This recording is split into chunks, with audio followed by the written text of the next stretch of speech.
আসসালামু আলাইকুম। সবাই কেমন আছেন? আশা করি আল্লাহর রহমতে সবাই ভালো আছেন। আমিও আপনাদের দোয়ায় অনেক ভালো আছি। আজকের ভিডিওতে আমি দেখাবো কিভাবে সালোয়ারে ইলাস্টিক লাগাতে হয়।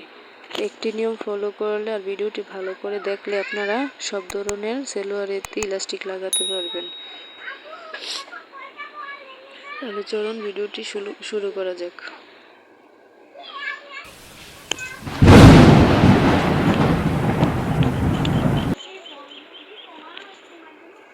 প্রথমে আমরা সালোয়ারের উপরের সাইডটি চিকন করে মুড়িয়ে সেলাই করে নেব, তাহলে আমাদের ইলাস্টিকটি লাগাতে সুবিধা হবে।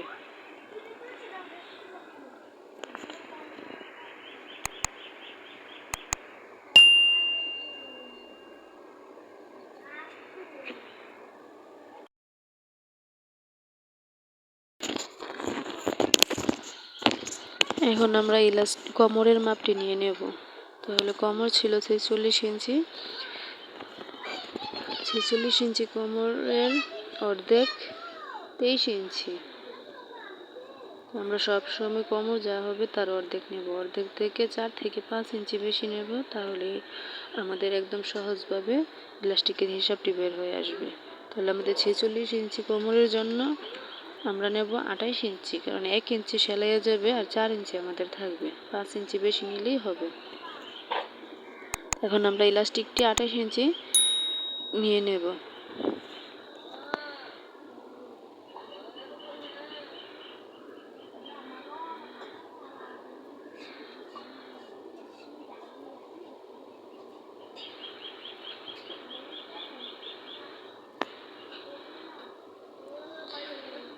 একটার উপর একটা রেখে এভাবে সেলাই করে দেব ভালো করে, যেন জোড়া থেকে ছুটে না যায়।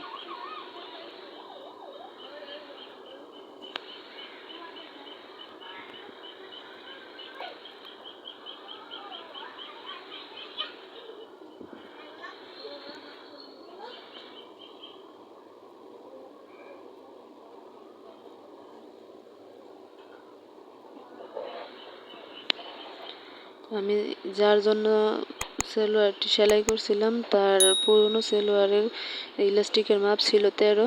এই যে আমারটাও 13 হয়েছে। এখন আমরা সালোয়ারের সাথে ইলাস্টিকটি অ্যাটাচ করে নেব। তো ইলাস্টিকটি এক পাশ থেকে রেখে সালোয়ারের উপরের সাইড থেকে ভাঙা দিয়ে সেলাই করে নেব, যেন ইলাস্টিকের মধ্যে কোনো সেলাই না পড়ে। একদম চিকন সাইড থেকে সেলাই করে দিতে হবে। যে আমরা প্রথমে যে সাইডটি সেলাই করে নিয়েছিলাম ওইখানে আবার সেলাইটা দিতে হবে, যেন ইলাস্টিকে কোনো সেলাই না পড়ে। ইলাস্টিকে সেলাই পড়লে তাহলে ইলাস্টিকটি লাগানো হবে না। আপনাদেরকে তো আর আমি বলে বোঝাতে পারবো না, আপনারা ভিডিওটি দেখলেই ভালো করে বুঝতে পারবেন। আমি যেভাবে লাগাইতেছি ঠিক একই নিয়মে আপনারা ফলো করলে আপনারাও খুব সহজ নিয়মে ইলাস্টিক লাগাতে পারবেন, আর কোনো সমস্যা হবে না। আমার ভিডিওটি যদি ভালো লেগে থাকে তাহলে একটি লাইক, কমেন্ট, শেয়ার করে দেবেন এবং সাবস্ক্রাইব করে পাশে থাকবেন। আর বেল আইকনটিকে ক্লিক করে রাখবেন, তাহলে নতুন ভিডিও পেয়ে যাবেন।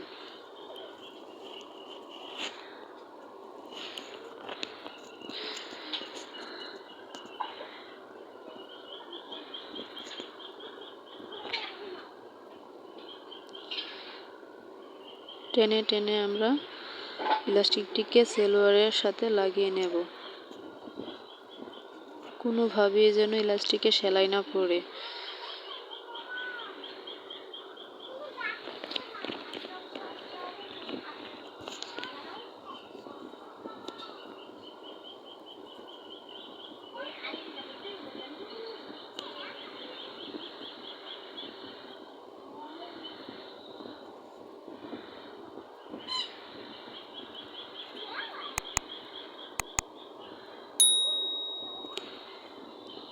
বুঝতে কোথাও অসুবিধা হলে আমাকে কমেন্ট করবেন, আমি খুব সহজেই বুঝিয়ে দেব।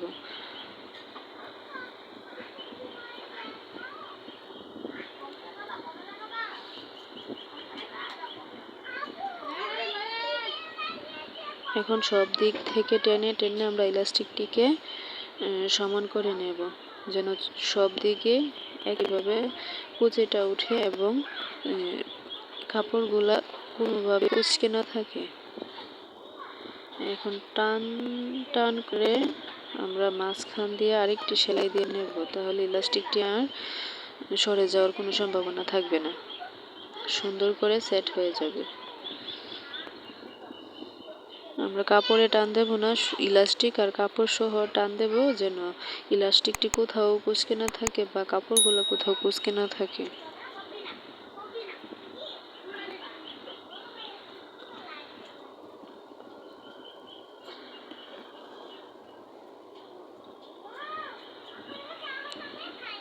দেখুন কিভাবে সেলাই